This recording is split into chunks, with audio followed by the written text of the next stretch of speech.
Good morning, church. Thank you for joining us online. We're on Facebook, Instagram, and YouTube. We're so glad that you're here. Service will start shortly.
You've brought me here to rest and given me space to breathe. So I'll stay still until it sinks in.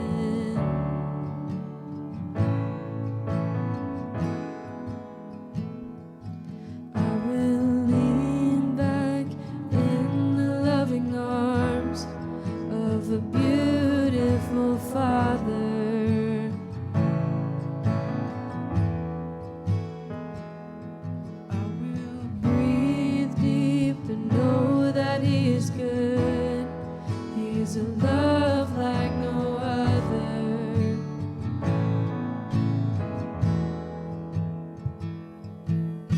And you will never leave. Your love sustains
because he lives,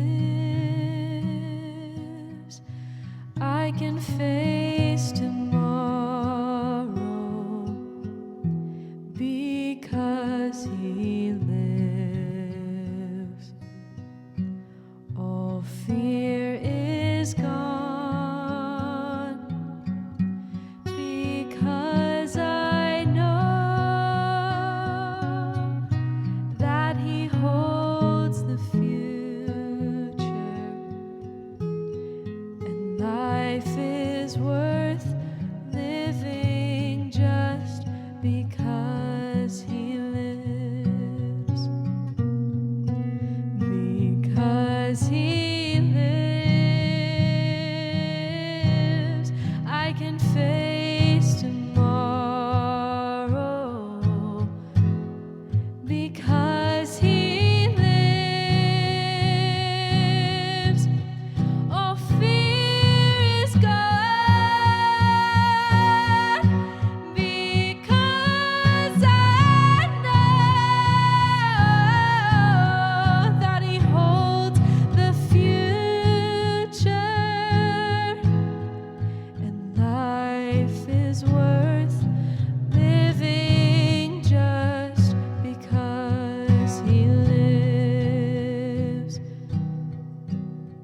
And life is worth living just because he lives.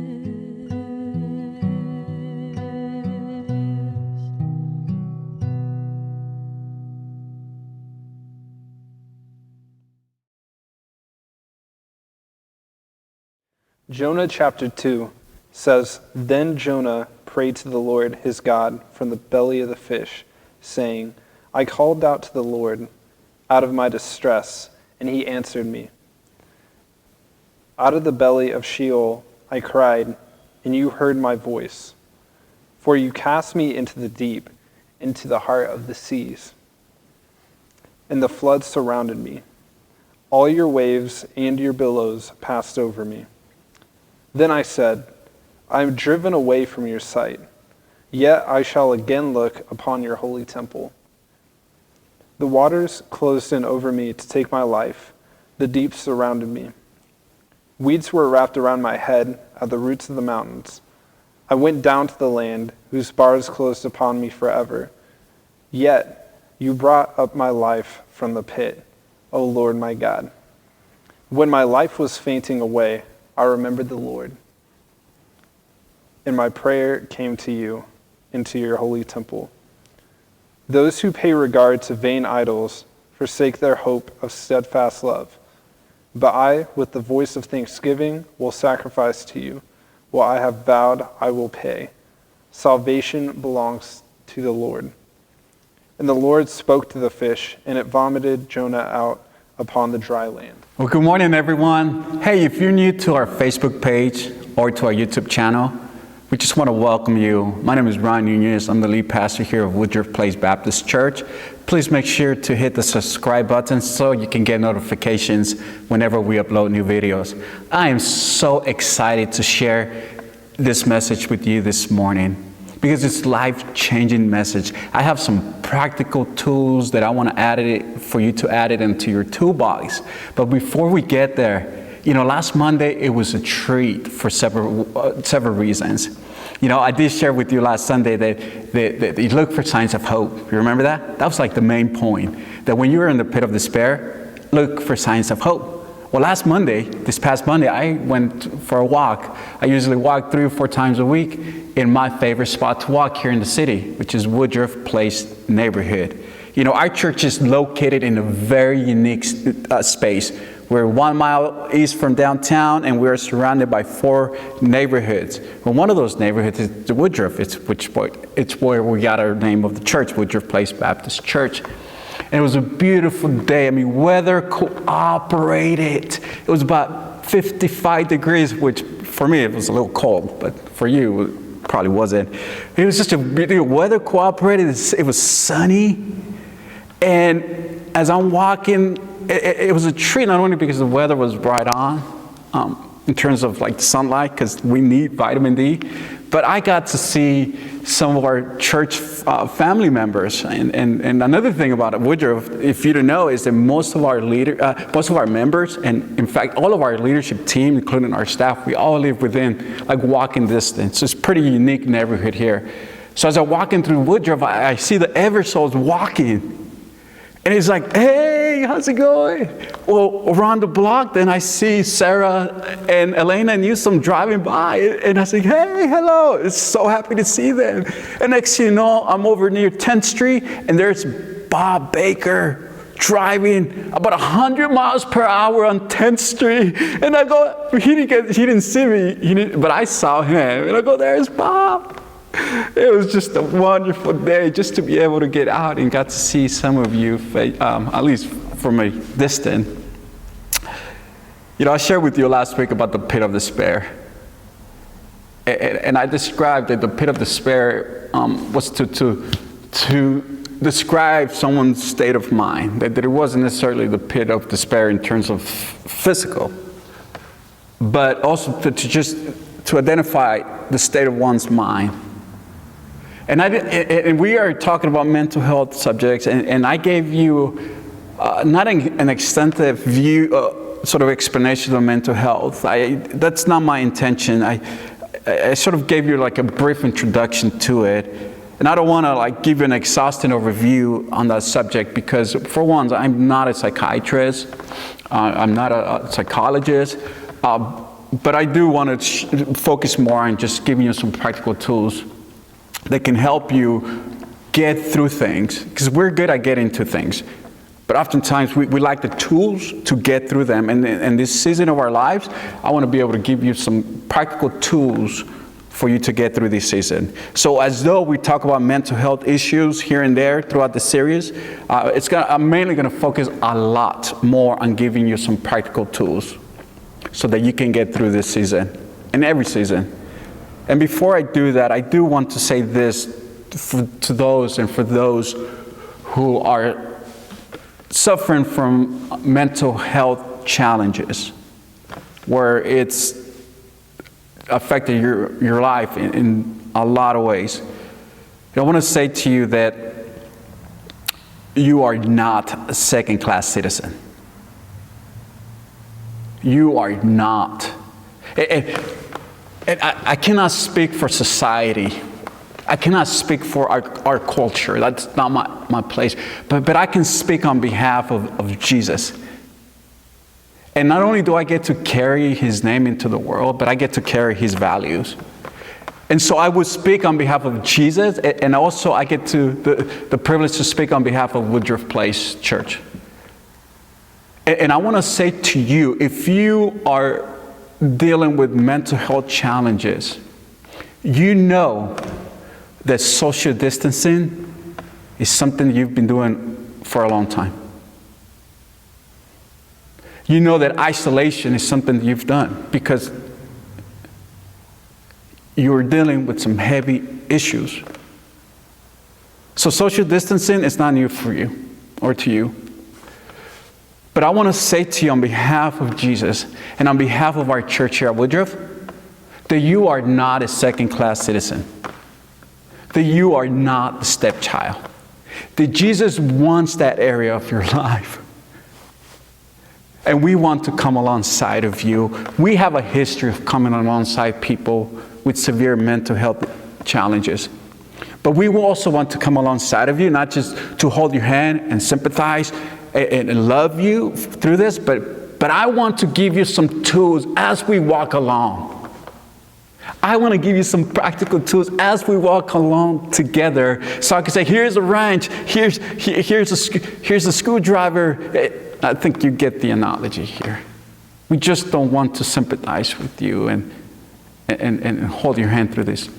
We want to equip you and empower you that you are not second-class citizen, that you are not the stepchild. In God's economy and in God's kingdom, you are precious, you're valuable, and he wants you and he likes you.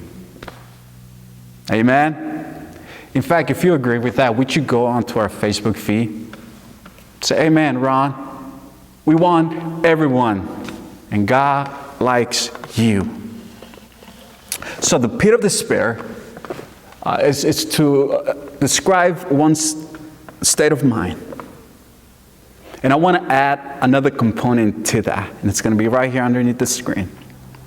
That the pit of despair is a state of mind that has lost or is losing the will to enjoy life.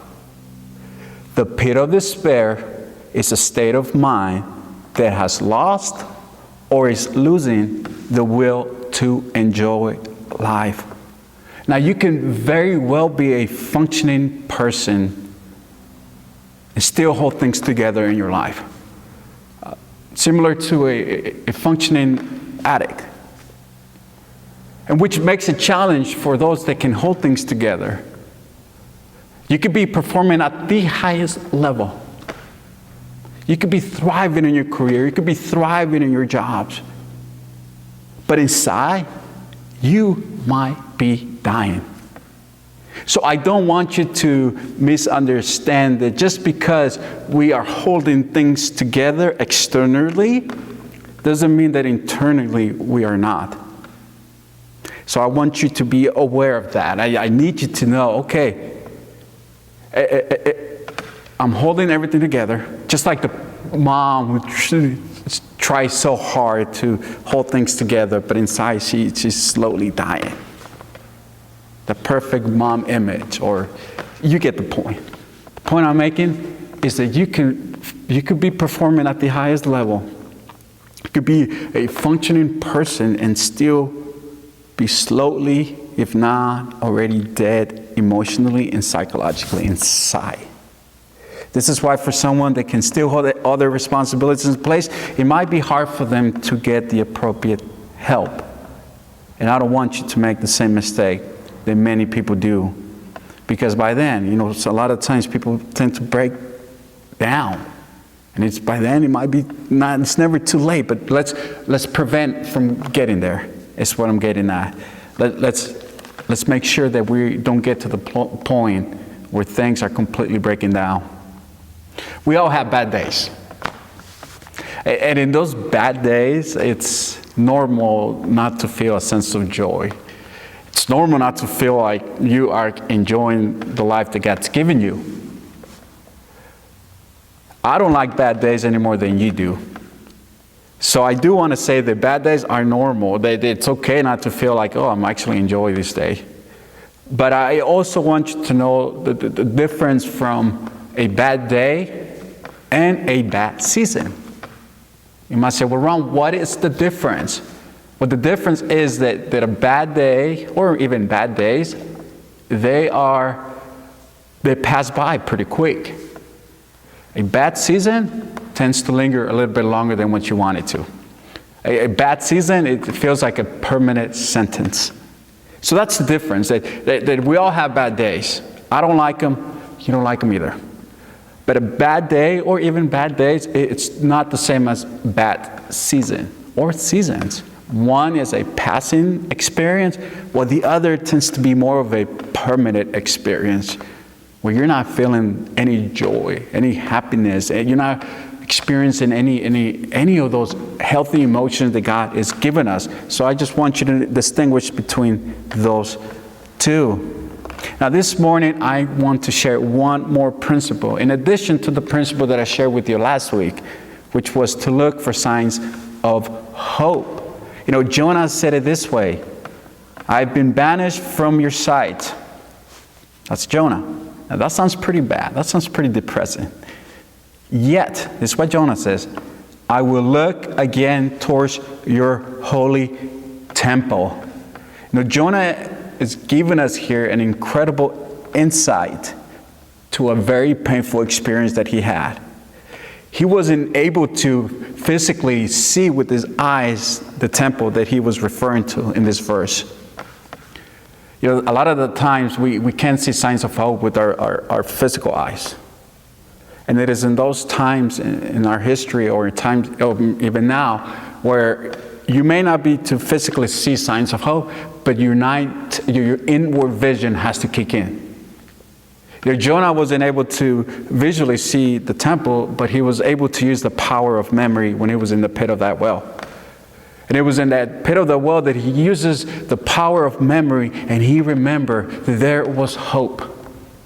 And he remembered that there is a sign of hope. And that sign of hope for Jonah was the temple, because in that temple, the Jewish people were convinced that the presence of God was there.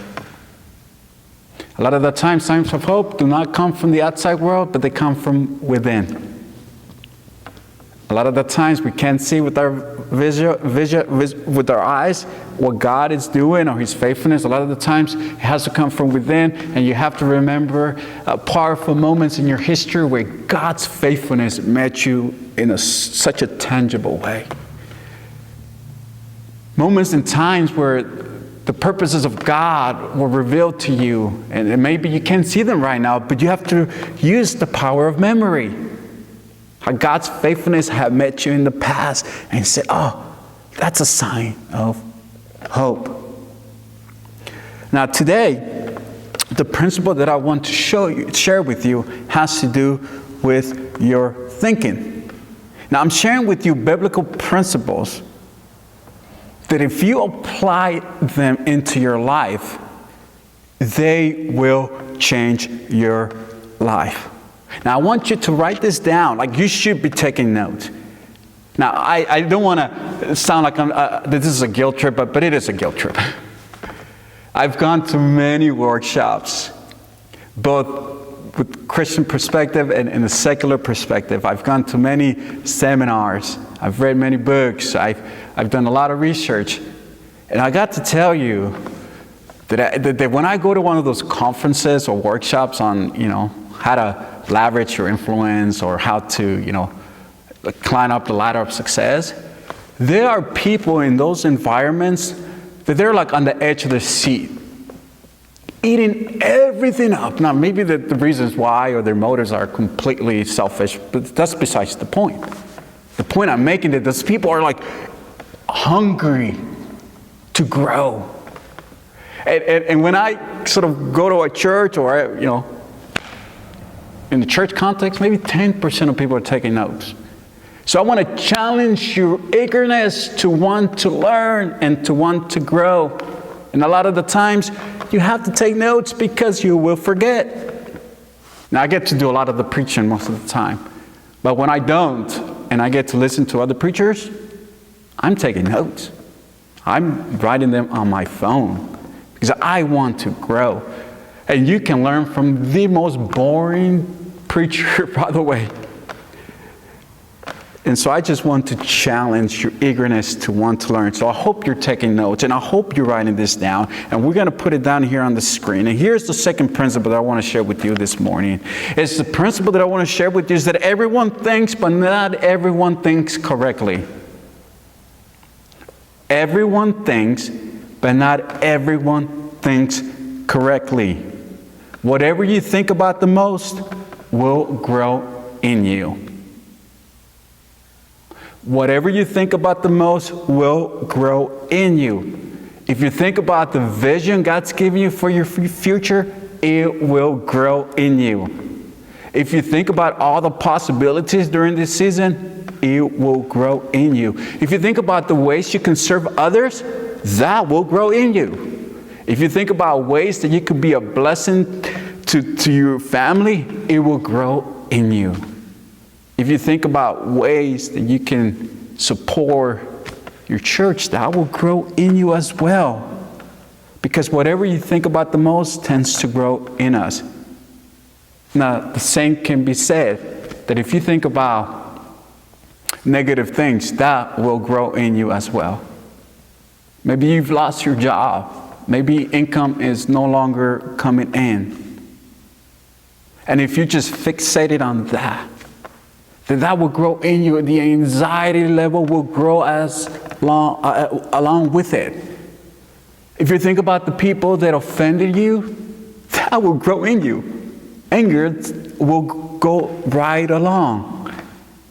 If you think about how things will never be normal once we get back into, once the shutdown is lifted, then that will grow in you as well. Because whatever it is that you're thinking about the most will grow in you. So I want to give you some tips and tools so that you can set your thinking heading in the right direction. So that your thinking can be heading in the right direction. And that you can think positively, because thinking positively equals possibilities.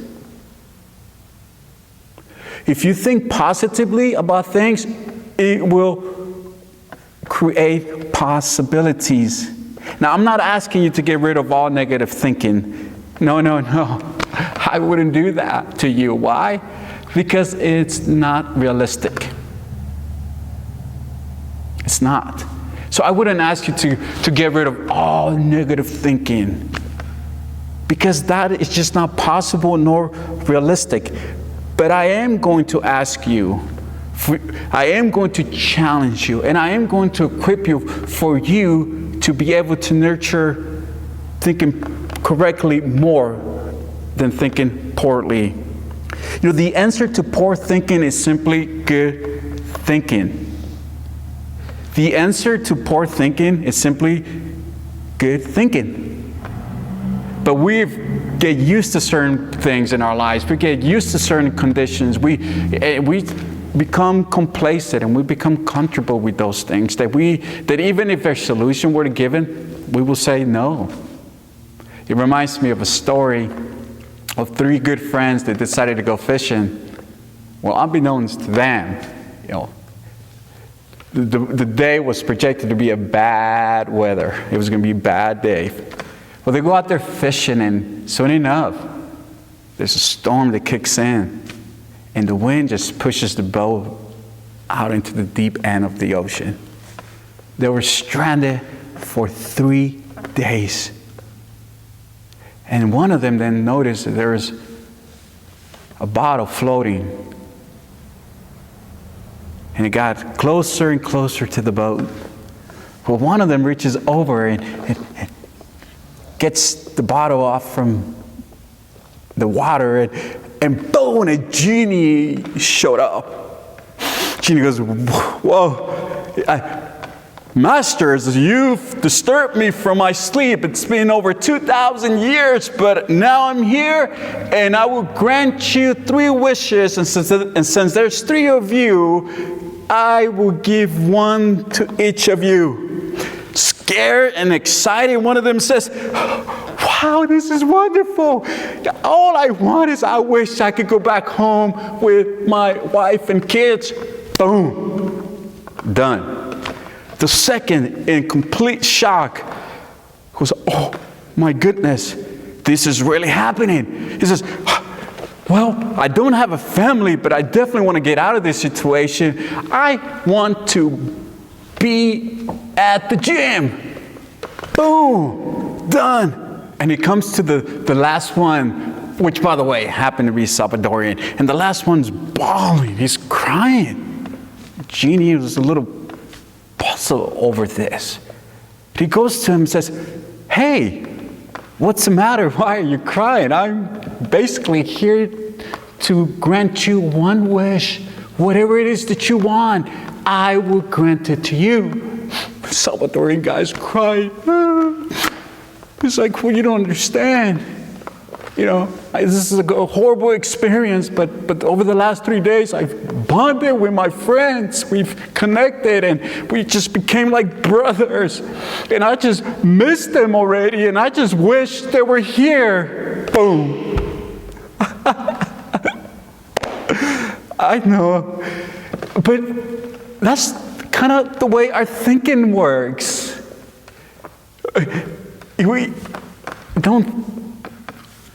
We get conditioned, we get used to, and we don't see the possibilities.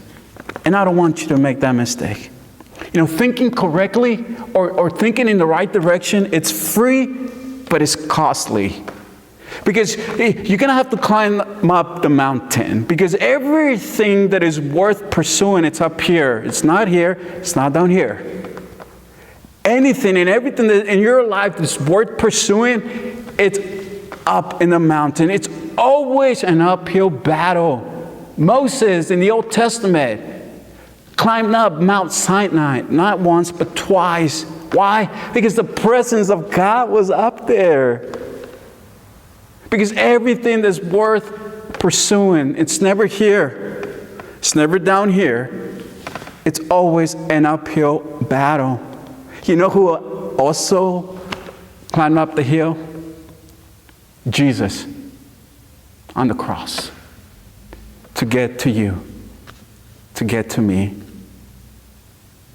So thinking correctly, yeah, it's up here.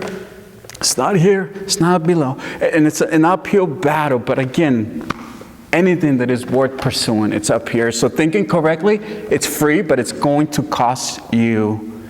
And you have to be extremely intentional about thinking correctly. It takes discipline to get your mind to think in the right direction. Think about all the faculties that your mind and your brain comes with. The ability to think, the ability to imagine, the ability to have perception, the ability to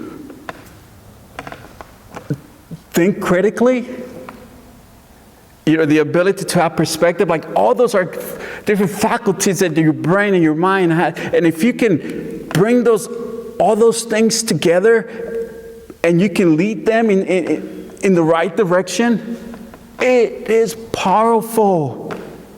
But it does take discipline. Thinking habits that will change your life from the inside out. You might be thinking to yourself, I'm not much of a thinker. You might be thinking to yourself, Ron, it sounds good, but I'm not much of a ponder. I'm not much of a reflective person. When my mind needs to ponder, my mind tends to wander, and you could come up with all kinds of excuses. And the truth is that you are a thinker. I am a thinker too. But the truth is that most of us are constantly thinking about the negative things. So don't cut yourself short. You are a thinker. You just happen to think majority of the time on negative things. Well, why?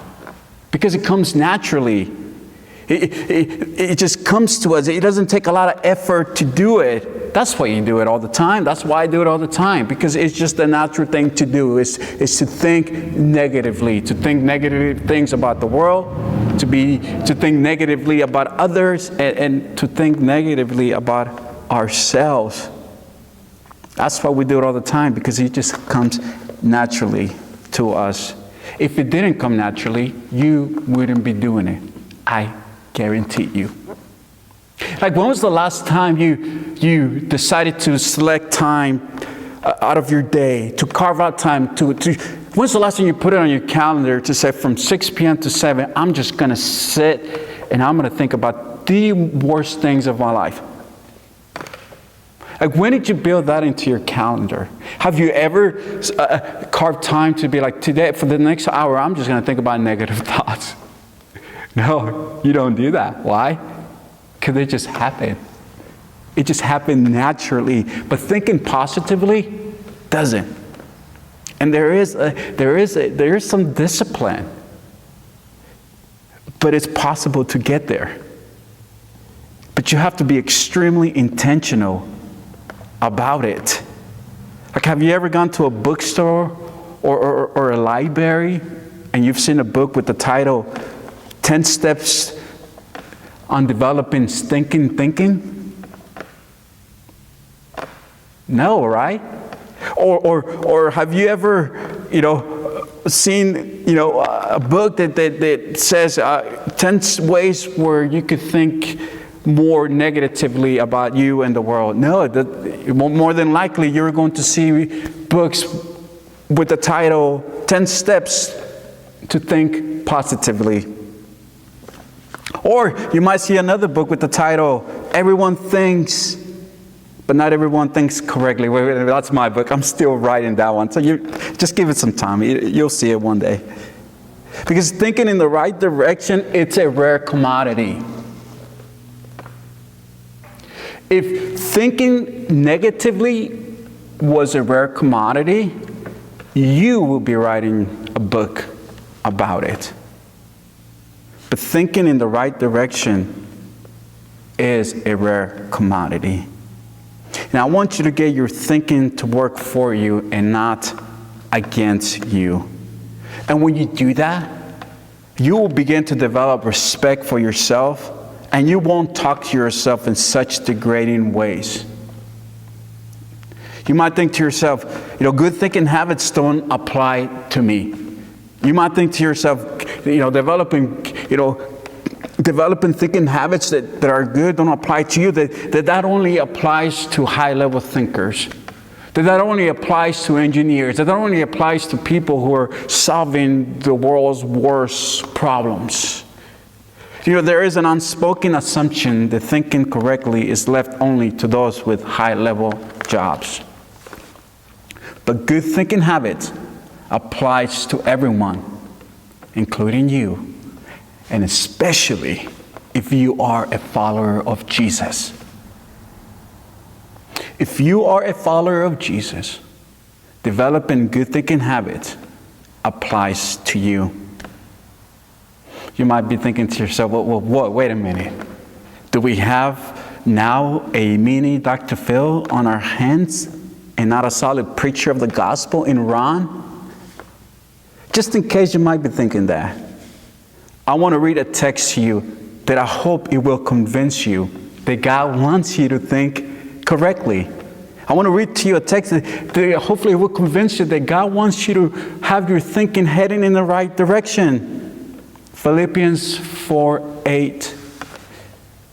Finally, brothers and sisters, whatever is true, whatever is noble, whatever is right, whatever is pure, whatever is lovely, whatever is admirable, if anything, you can almost hear the plea.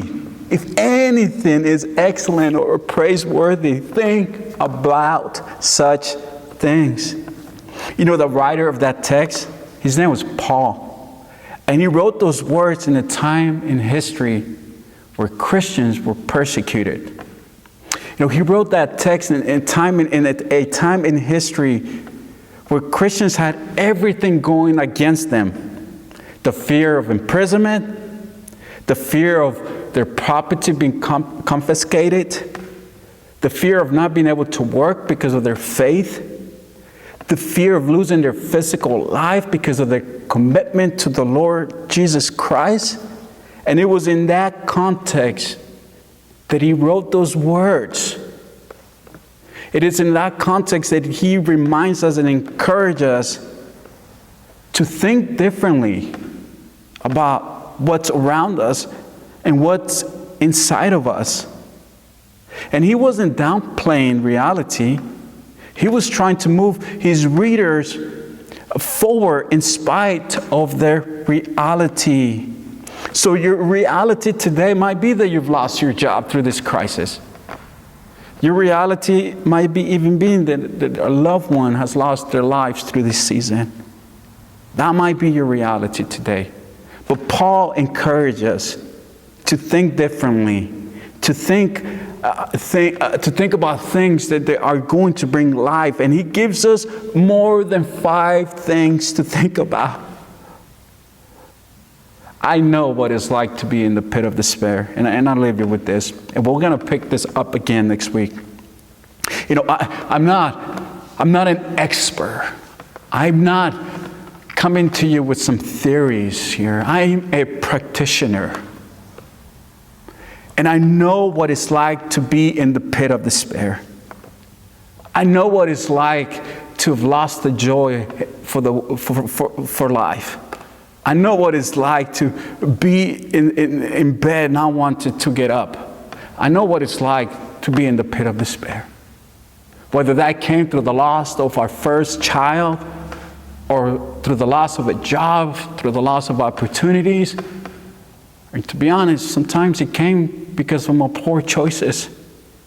And let me just tell you that in those moments when I was in the pit of despair, I had some truths, some phrases that I would remind myself to get my thinking moving in the right direction. And I'm going to share some of those. I'm not advocating that you make them your own. I just want to let you know that I've been in the pit of despair. And I had some phrases that would help my mind to start thinking in the right direction when I was in those dark moments of my life. And I can promise you something inside of me died along those moments. So I would say things like this: Lord, save me, I'm yours. Lord, save me, I'm yours.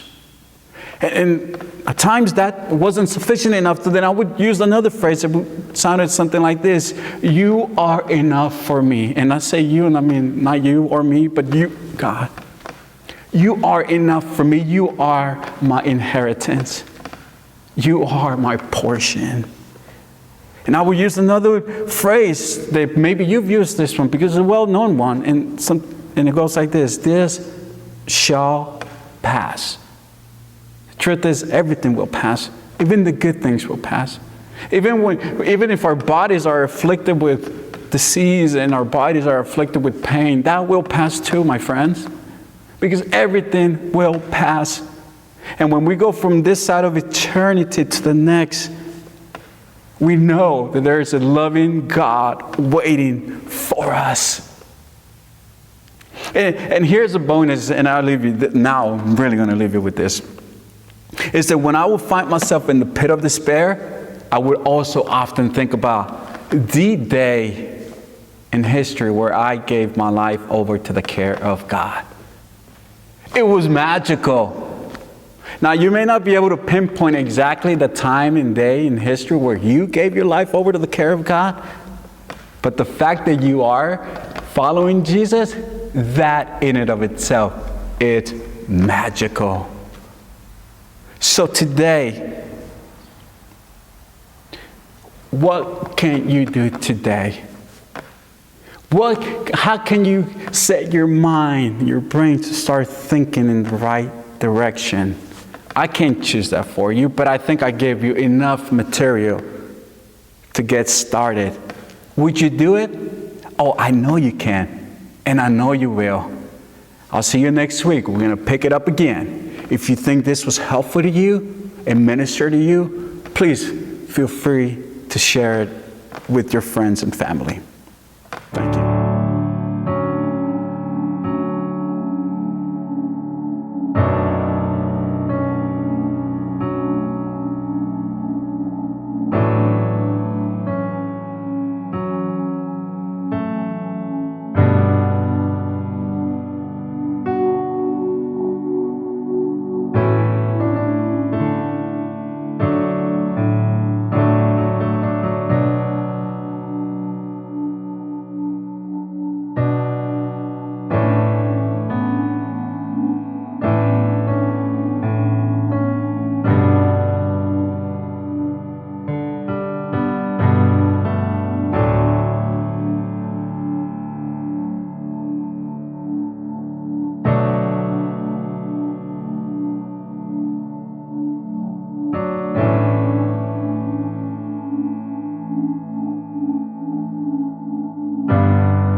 I'm hoping that time of reflection was meaningful to you, and that the Lord was able to identify some things in your life where you were able to hear and now you're able to do what God is saying. We're going to pick up the offering now, and we're going to put on the screen ways that you can give, to continue to give through this season. You know, I was outside this morning prior to coming into the church, right outside the office, and I was just sort of going over the message. And a car pulls up in front of me, and it was one of our family. Now, I won't let you know who they are because I'm sure they would not want to be embarrassed. Guess what they were doing? They were dropping their offering in the office. Their offering in the office. I was so encouraged by that. So we want to encourage you to continue to give. And just because we're not able to physically be gathering, you can still give your offerings and contribute to the life and the work of Woodruff Place.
Okay.